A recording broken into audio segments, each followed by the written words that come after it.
नवाज शरीफ को भेजने के लिए बाजवा ने कितने पैसे लिए? तजियाकार हारून रशीद का तहलका मचा देने वाला इंकशाफ। हारून रशीद ने अपने ज़राए के हवाले से अहम खबर ब्रेक कर दी।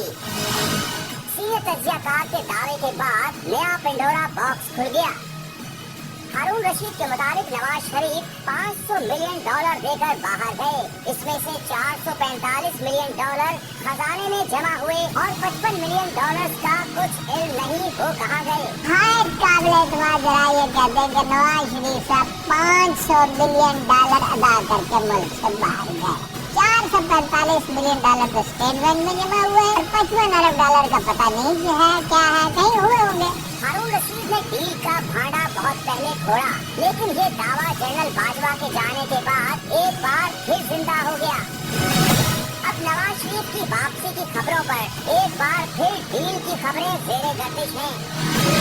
अब एक बार फिर हारून रशीद ने दावा किया है कि नवाज शरीफ 3 शर्तों पर वापस आ रहे हैं। मुकदमात खत्म, पंजाब हुकूमत की तब्दीली और इलेक्शन में हिस्सा लेने की इजाजत दी जाए।